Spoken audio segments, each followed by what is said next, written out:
For nearly 30 years, the most powerful law enforcement agency in the world looked the other way. While a secret criminal empire consolidated control over American labor unions, narcotics trafficking, gambling, and political corruption on a scale never before seen in the Western Hemisphere. The man responsible for that willful blindness was J. Edgar Hoover, the director of the Federal Bureau of Investigation, who from the early 1930s until the late 1950s publicly and repeatedly denied that any organized national crime syndicate existed in the United States. How did one man's obstinance, or perhaps something far darker, allow the American Mafia to flourish virtually unchecked during the most critical decades of its expansion, and what finally forced the truth into the open? To understand how this happened, you have to understand the FBI before there was an FBI. In 1924, when Hoover took control of what was then called the Bureau of Investigation, the agency was a mess. It had been riddled with scandal under the Harding administration, its agents were poorly trained, and its jurisdiction was limited. Hoover was only 29 years old, a meticulous bureaucrat from Washington, D.C., who had cut his teeth running the Justice Department's anti-radical division during the Palmer raids. He understood one thing better than almost anyone in government: the power of public perception. From his very first day, Hoover began reshaping the Bureau into an institution that revolved around a single organizing principle: his own reputation. Every case the Bureau took on had to be winnable. Every arrest had to generate headlines. Every statistic had to trend upward. And that obsession with image, with the illusion of total competence, would become the engine of one of the greatest intelligence failures in American history. Throughout the 1930s, Hoover built the FBI's legend on bank robbers: John Dillinger, Machine Gun Kelly, Babyface Nelson, Pretty Boy Floyd. These were the names that filled newsreels and magazine covers, and Hoover made sure his agents were the ones bringing them down. The public ate it up. The FBI became synonymous with law and order, and Hoover became arguably the most famous law enforcement official in the world. But here's the thing that almost nobody talked about at the time. While Hoover was chasing lone wolf bandits across the Midwest, a far more sophisticated and dangerous criminal infrastructure was quietly being built in the back rooms of restaurants, in union halls, in the offices of judges and politicians across every major city in America. And Hoover knew it was there, or at the very least he had every reason to know. If you find this kind of deep investigation into organized crime history compelling, the kind of story where the real mechanisms of power are laid bare, then consider subscribing to the channel. This is a community built around uncovering how criminal networks actually operated and how institutions succeeded or failed in stopping them. That is what we do here. The roots of the American Mafia trace back to the late 19th and early 20th centuries, when waves of Sicilian and Southern Italian immigrants arrived in cities like New York, New Orleans, Chicago, and Philadelphia. Among them were men who carried with them the traditions of the Sicilian Mafia, omertà, the code of silence, loyalty to the family above all else, and a willingness to use violence as a tool of business. During Prohibition, which lasted from 1920 to 1933, these networks exploded in size and wealth. Men like Charles Lucky Luciano, Meyer Lansky, Frank Costello, and Joe Bonanno transformed loose neighborhood gangs into a rationalized, hierarchical system of organized crime families in 1931. Luciano orchestrated the murders of the two most powerful old guard bosses in New York, Joe the Boss, Masseria, and Salvatore Maranzano, and established what became known as the Commission, a governing body that divided territories, mediated disputes, and coordinated operations among the 5 New York families and allied organizations across the country. This was not a street gang. This was a shadow government, and it operated with a level of discipline and strategic planning that rivaled any legitimate corporation. By the mid-1930s, evidence of organized crime's reach was not exactly hidden. In 1936, New York prosecutor Thomas Dewey successfully prosecuted Lucky Luciano on charges of compulsory prostitution, and the trial revealed in vivid detail how Luciano controlled a vast network of vice, extortion, and racketeering. Newspapers covered it extensively. The public was fascinated, and yet when reporters asked Hoover about organized crime, about the Mafia, about any kind of national criminal syndicate, his answer was always the same: there is no Mafia, there is no national crime organization. The FBI's official position was that organized crime was a local problem, best handled by local police departments. Hoover's public statements on the matter were not ambiguous. He was categorical. He said the Mafia was a myth, a fantasy invented by sensationalist journalists and misguided prosecutors. Why? This is where the story gets complicated. Because the answer is not a single reason. It is a web of interlocking motivations, each one reinforcing the others, creating a feedback loop that kept the FBI paralyzed for decades. The first and most commonly cited reason is institutional self-interest. Hoover understood that investigating organized crime was fundamentally different from chasing bank robbers. Bank robbers were visible. They committed federal crimes robbing federally insured banks that gave the FBI clear jurisdiction. They operated alone or in small groups. They could be caught, prosecuted, and paraded before cameras in a matter of weeks or months. Organized crime was the opposite. Mafia bosses insulated themselves behind layers of intermediaries. Their crimes, extortion, loan sharking, labor racketeering, gambling, often fell under state or local jurisdiction. Investigations could take years, consume enormous resources, and produce ambiguous results. If Hoover sent his agents after the Mafia and they failed, it would tarnish the Bureau's perfect image. Worse, it would tarnish his image. So he simply refused to play the game. By denying the Mafia existed, he eliminated the expectation that his agency should be fighting it. The second reason is more personal and more troubling. Hoover was a compulsive gambler. He loved horse racing. He attended tracks regularly, often as a guest of wealthy friends and contacts. And some of those contacts had deep ties to organized crime. Hoover's close friendship with Clyde Tolson, the FBI's associate director, is well documented. The two were virtually inseparable for over 40 years, but less discussed are the social circles they moved in. Hoover and Tolson frequently vacationed in Miami and at the Del Mar racetrack in California, often in the company of men who had business relationships with figures connected to organized crime. Frank Costello, one of the most powerful mafia bosses in New York, was known to have claimed that he had Hoover in his pocket, though the exact nature of any relationship between them remains disputed. Some historians, including Anthony Summers in his 1993 biography of Hoover, have alleged that the Mafia possessed compromising photographs of Hoover, photographs that could have been used as blackmail. Other historians have challenged this claim as insufficiently documented. What is not in dispute is that Hoover had personal entanglements that created, at minimum, a conflict of interest, and at maximum, a direct vulnerability to organized crime influence. Either way, the result was the same: silence. The third reason is ideological. Hoover was obsessed with communism from his earliest days running anti-radical operations in 1919 and 1920. He viewed the communist threat as existential. After World War II, as the Cold War intensified, Hoover poured the FBI's resources into counterintelligence operations against suspected communists, Soviet spies, and left-wing organizations. The Bureau's COINTELPRO operations, which targeted civil rights leaders, anti-war activists, and socialist organizations, consumed staggering amounts of manpower and money. In Hoover's worldview, the real enemy was always ideological subversion, not criminal enterprise. The Mafia, whatever its crimes, was at least capitalist. It operated within the American economic system, even if it corrupted that system at every level. Communists, in Hoover's mind, wanted to destroy the system entirely. This ideological fixation gave Hoover a convenient framework for ignoring organized crime. He simply had more important things to do. But the wall of denial could not hold forever, and the crack that finally shattered it came from the most unlikely of places, a small town in upstate New York that most Americans had never heard of. On November 14, 1957, New York State Police Sergeant Edgar Croswell was conducting routine surveillance near the rural estate of Joseph Barbara, a beverage distributor in the tiny town of Apalachin. Croswell had been suspicious of Barbara for years. Barbara had connections to known organized crime figures, and Croswell had noticed an unusual number of expensive cars with out-of-state license plates arriving at Barbara's property.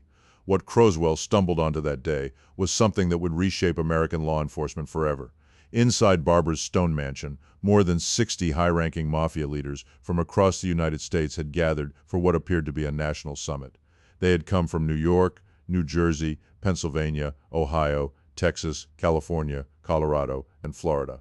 Among them were Vito Genovese, Carlo Gambino, Joe Profassi, Santos Trafficante Jr., and dozens of other bosses, underbosses, and capos. When Croswell set up a roadblock on the only road leading away from the estate, the scene turned into something almost farcical. Men in expensive suits and silk ties went crashing through the woods, scrambling through brambles and mud, desperately trying to escape. Some hid in cornfields, others tried to bluff their way past the troopers with stories about being in town for a barbecue. 58 men were detained and identified. Their combined criminal records ran to hundreds of pages. The Apalachin meeting was a catastrophe for J. Edgar Hoover. Here was undeniable, documented, photographic proof that dozens of the most powerful criminals in America had organized themselves into a national network and were holding a coordinated summit. The story was front-page news across the country. Senators demanded answers. The public wanted to know how this had been happening under the FBI's nose, and Hoover, for the first time, had no credible way to maintain the fiction. But even then, his response was grudging and defensive. Rather than acknowledge that the Bureau had been wrong for decades, Hoover moved to contain the damage. Within weeks of the Apalachin raid, he launched what he called the Top Hoodlum program, ordering every FBI field office to identify and monitor the 10 most prominent organized crime figures in their jurisdiction. It was a start, but it was reactive, poorly resourced, and driven more by political survival than genuine commitment. The Top Hoodlum program produced intelligence files, but it did not produce prosecutions. The FBI was still years away from developing the tools and the will to actually dismantle Mafia operations. Meanwhile, other forces were moving. In 1950 and 1951, Tennessee Senator Edgar Hoover had chaired a special Senate committee investigating organized crime, and the televised hearings had riveted the nation. Millions of Americans watched as witnesses like Frank Costello, whose face was kept off camera at his lawyer's request, leaving the audience to stare at his nervously fidgeting hands, testified about the scope of criminal enterprises. The Hoover Committee concluded unequivocally that a nationwide crime syndicate existed, that it was predominantly Italian-American in its upper leadership, and that it had corrupted law enforcement and politics at every level. Hoover had dismissed the committee's findings. After Apalachin, that dismissal looked not just wrong, but willfully negligent. The man who would ultimately do the most to drag the FBI into the fight against organized crime was not a senator or a president. It was Robert F. Kennedy. As chief counsel to the Senate's McClellan Committee in the late 1950s, Kennedy had conducted blistering investigations into labor racketeering, focusing in particular on the Teamsters Union and its president, Jimmy Hoffa. Kennedy understood the Mafia's power structure in a way that few public officials did, and he was relentless. When his brother John F. Kennedy became president in January 1961 and appointed Robert as Attorney General, the younger Kennedy immediately made organized crime the Justice Department's top priority. He expanded the department's organized crime section, increased the number of attorneys assigned to Mafia cases, and critically pressured Hoover to redirect FBI resources toward investigating the families. Hoover resisted. The relationship between Hoover and Robert Kennedy was one of mutual contempt. Hoover was accustomed to operating as an autonomous power center, answerable to no one. Kennedy was his nominal superior, and he was not shy about exercising authority. For the first time in decades, the FBI director was being told what to do, and what he was being told to do was the one thing he had spent his career avoiding. But Kennedy had the backing of the president, and Hoover, whatever his personal feelings, was a political animal who understood leverage. Slowly, reluctantly, the FBI began to move. The breakthrough came not from investigative brilliance, but from a single informant. In 1963, a low-ranking Mafia soldier named Joseph Valachi became the first member of the American Mafia to publicly acknowledge its existence and describe its inner workings in detail. Valachi, a member of the Genovese family, had been imprisoned in the Atlanta Federal Penitentiary when he became convinced that his boss, Vito Genovese, who was also incarcerated, had marked him for death. In a panic, Valachi beat another inmate to death with a pipe, mistaking the man for a hired assassin. Facing a murder charge and a death sentence, Valachi agreed to cooperate with the government. His testimony before the McClellan Committee in September and October of 1963, delivered in a flat, matter-of-fact voice that made its content all the more chilling, was a revelation.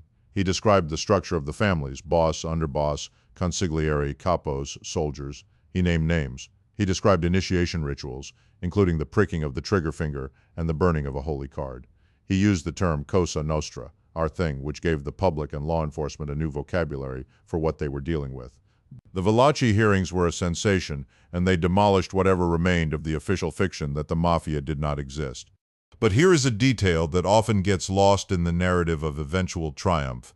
Even after Apalachin, even after Valachi, even after Robert Kennedy's aggressive campaign, the FBI's progress against organized crime remained painfully slow for years. The reason was structural. The Mafia's power derived not just from violence, but from its integration into legitimate economic and political systems. Mafia families controlled construction unions, garbage hauling companies, waterfront loading operations, food distribution networks, and garment manufacturing. They had relationships with judges, police captains, city councilmen, and members of Congress. Prosecuting a mafia boss required not just evidence of crimes, but the ability to penetrate layers of insulation. The boss never touched the drugs, never pulled the trigger, never signed the contract. Orders flowed downward through intermediaries. Money flowed upward through fronts and shell companies. The legal tools available to prosecutors in the 1960s were simply inadequate for the task. The instrument that would finally change the equation was a piece of legislation that did not arrive until 1970. The Racketeer Influenced and Corrupt Organizations Act, RICO, was drafted largely by Notre Dame law professor G. Robert Blakey and signed into law by President Richard Nixon as part of the Organized Crime Control Act. RICO was revolutionary because it allowed prosecutors to charge the leaders of a criminal enterprise with all the crimes committed by that enterprise, even if the leaders had not personally committed any of them. It targeted the pattern of racketeering activity, not just individual criminal acts. For the first time, the government had a legal framework that matched the organizational reality of the mafia. But even RICO sat largely unused for nearly a decade after its passage, as prosecutors were slow to understand its power and courts were unfamiliar with its application. It was not until the 1980s that the FBI and federal prosecutors finally launched the kind of sustained strategic assault on organized crime that the situation had always demanded. The Mafia Commission trial of 1985 and 1986, prosecuted by Rudolph Giuliani, then the U.S. Attorney for the Southern District of New York, was the landmark case. Using RICO, Giuliani charged the bosses of all 5 New York Mafia families, Anthony "Fat Tony" Salerno of the Genovese family, Carmine Jr. Persico of the Colombo family, Anthony "Tony Ducks" Corallo of the Lucchese family, Philip "Rusty" Restelli of the Bonanno family, and Paul Castellano of the Gambino family, though Castellano was murdered before the trial concluded, with operating a criminal enterprise. The evidence included thousands of hours of surveillance recordings, much of it captured through bugs planted in cars, social clubs, and private residences. The jury convicted all defendants. Salerno and Corallo received 100-year sentences. It was the most devastating blow ever dealt to the American Mafia, and it was built on the legal architecture of RICO and the investigative capabilities that the FBI had, finally developed over the preceding 2 decades. But consider the timeline. The commission was established by Lucky Luciano in 1931. The commission trial did not conclude until 1986. That is 55 years during which the most powerful criminal organization in America operated with varying degrees of impunity. And for roughly the first 25 of those years, the nation's primary federal law enforcement agency actively denied that the organization existed. The cost of that denial is incalculable. How many murders went uninvestigated? How many unions were looted? How many narcotics flowed into American cities because the FBI was looking the other way? How many local police officers and prosecutors who tried to fight the mafia were left without federal support, outgunned and outmaneuvered by an enemy that the most powerful agency in the country insisted was imaginary? Hoover died in office on May 2000, 1972, at the age of 77, having served as FBI director for 48 years. He never fully acknowledged his failure on organized crime. In the years after his death, as his files were examined and his methods scrutinized, a fuller picture emerged of a man whose genius for bureaucratic self-preservation had created an institution that was simultaneously brilliant and blind. The FBI under Hoover was superb at certain things: counterintelligence against foreign spies, the investigation of kidnappings and bank robberies, the collection of fingerprint records.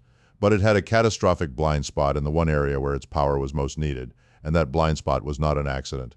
It was a choice made by one man, sustained by institutional inertia, personal vulnerability, ideological distortion, and the absence of anyone with the power or the will to overrule him. The ripple effects of Hoover's denial extended far beyond law enforcement. The decades of unchecked mafia growth during the 1930s, 1940s, and 1940s shaped the physical and economic landscape of American cities in ways that are still felt today. The corruption of waterfront unions delayed the modernization of American ports. The infiltration of construction unions inflated building costs in New York, Chicago, and other major cities by an estimated 10 to 15%, according to some studies. a hidden tax paid by every business and resident. The Mafia's dominance of the heroin trade in the 1950s and 1960s, epitomized by the French Connection pipeline that funneled Turkish opium through Marseille and into New York, fueled an addiction crisis that devastated inner-city communities and laid the groundwork for the larger drug epidemics that would follow. And the political corruption, the bought judges, the compliant legislators, the compromised police departments eroded public trust in institutions in ways that were difficult to measure but impossible to ignore. There is a pattern interrupt worth pausing on here. At the peak of the Mafia's power in the 1950s, the 5 New York families alone had an estimated 5,000 made members, including associates and affiliates. The number of people directly involved in organized crime operations in New York City may have exceeded 25,000. The FBI, during that same period, had roughly 7,000 agents nationwide. And of those 7,000, the number specifically assigned to investigate organized crime before the Top Hoodlum program was, by all credible accounts, effectively zero agents investigating an organization with thousands of members operating openly across the country. The disparity is staggering, and it was entirely a function of policy decisions made at the top. What finally broke the Mafia was not a single event, but the convergence of several forces. The legal architecture of RICO, the investigative investment of a reformed FBI, the courage of informants like Apalachin and later Sammy the Bull Gravano, and the steady attrition of Mafia leadership through prosecution and internal warfare. By the 1990s, the American Mafia, while not extinct, had been dramatically weakened. The Commission no longer functioned as it once had. Several family bosses were serving life sentences. The code of omerta had been shattered by a steady stream of cooperating witnesses who chose prison deals over loyalty. The Mafia's grip on unions, on construction, on the waterfront was loosened, though not entirely broken. But the story of the FBI's refusal to acknowledge the Mafia is not just a story about organized crime. It is a story about how institutions fail. It is about how the incentives of an individual leader, the need to protect a reputation, to avoid risk, to maintain control, can override the mission of the institution itself. Hoover built the FBI into a formidable machine, but he built it to serve his interests first and the public interest second. When those interests diverged, as they did catastrophically on the question of organized crime, the public paid the price. The lesson is not that powerful institutions are inherently corrupt. The lesson is that powerful institutions led by unchecked individuals are inherently vulnerable to exactly this kind of failure. Hoover had no term limits. He had no meaningful oversight. He cultivated relationships with presidents and congressmen that made him politically untouchable.